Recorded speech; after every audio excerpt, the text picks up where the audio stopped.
आप तक क्या खबरें आई हैं, ये जो बातें हो रही हैं, यहाँ जो स्टांस है इस वक्त परवेज़ इलाही साहब का वोट ऑफ कॉन्फिडेंस देने के हवाले से? पीटीआई और काफ लीग के मुज़ाकरात सीटों के सिलसिले में नाकाम हो। परवेज़ इलाही साहब ने टीचिंग अस्पताल का दौरा किया और पीटीआई की मकामी क़यादत को कायदीन को वहाँ पर आने से रोक दिया गया कि जिस हुकूमत के अंडर वो काम कर रहे हैं, अगर उनसे इंस्ट्रक्शंस नहीं ले रहे और इतनी दीदा दलेरी है तो उनको कौन फूके दे रहा है। लगारी साहब, आप क्या यही समझते हैं कि वाकई ही में ये कॉन्स्पिरेसी की जा रही है, ऐसी कोई बात नहीं है, या फिर आप तक क्या खबरें आई हैं, ये जो बातें हो रही हैं, यहाँ जो स्टांस है इस वक्त परवेज़ इलाही साहब का वोट ऑफ कॉन्फिडेंस लेने के हवाले से?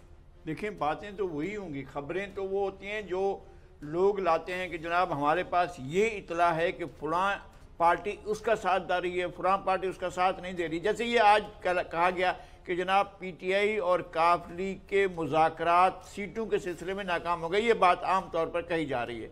हम इसकी न तस्दीक कर रहे हैं न तरदीद कर रहे हैं, हमें इसका कोई खबर नहीं है। और जब तक कि वो असल ना कहें, अगर असल में से कोई कह देता है, कोई एक फरीक कह देता है, तो हम उसको बिलीव करें या ना करें, हमें तो बिलीव करना होगा, चाहे वो उनमें से कोई एक भी कह दे तो हम इसको बिलीव करेंगे। ठीक है जी, उनमें से कह रहे हैं एक कि ये मुज़ाकरात नाकाम हो गए हैं, लेकिन हमें ये मालूम हुआ है कि 30 सीटें कौमी की और शायद 15 सीटें सूबाई 30 सीटें सूबाई असम्बली की और 15 सीटें कौमी असम्बली की मांगी गई हैं।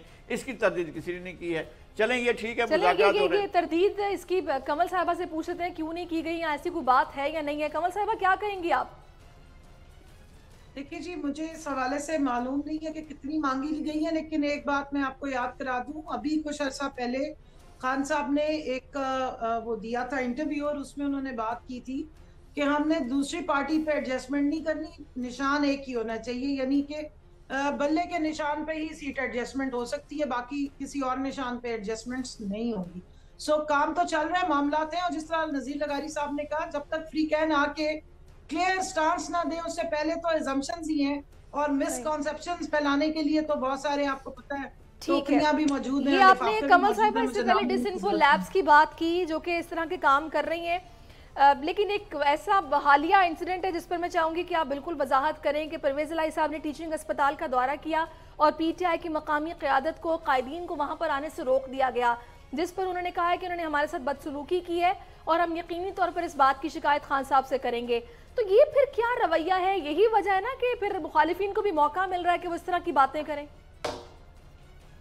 देखिए जी, मुझे नहीं मालूम है ये छोटी छोटी चीजों को किस तरीके से उछाला जा रहा है। इस वक्त तो इतना बड़ा एक मामला चल रहा है, जो JIT की आई है, सारी फाइंडिंग्स आई हैं, उसके ऊपर आप देख रहे हैं कि कातिलों की चीखें किस तरह निकल रही हैं, और जो नवीद कत्ल करके बैठा हुआ है, यानी आलाकार बना और उसने कातिलाना हमले किए, उसका स्पोक्स पर्सन कौन बन के बैठ गए हैं?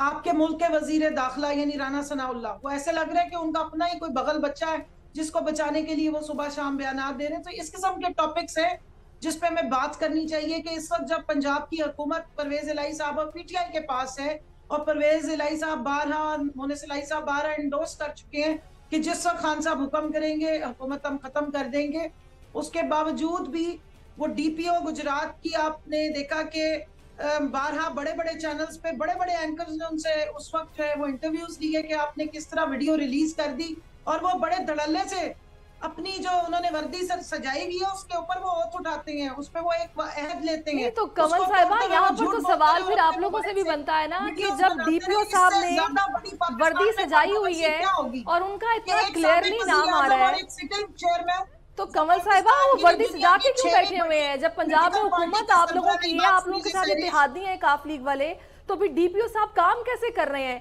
और उनके खिलाफ कार्रवाई कोई क्यों नहीं हो रही? क्यों उन्होंने अपना फोन फॉरेंसिक के लिए नहीं दिया? ये तो बड़ा अच्छा सवाल है। ये तो सवाल सारे ही पूछ रहे हैं कि जिस हुकूमत के अंडर वो काम कर रहे हैं, अगर उनसे इंस्ट्रक्शंस नहीं ले रहे और इतनी दीदा दलेरी है तो उनको कौन फूके दे रहा है? क्या पूरा पाकिस्तान या पूरा पंजाब चिड़िया घर से कंट्रोल हो रहा है? मैं तो बड़ा ओपन सवाल पूछूंगी कि चिड़िया घर से इंस्ट्रक्शंस आती हैं? क्या डर्टी हैरी साहब ही हैं जो हर चीज चलाना चाहते हैं, या कौन लोग हैं? सवाल तो हम पूछ रहे हैं।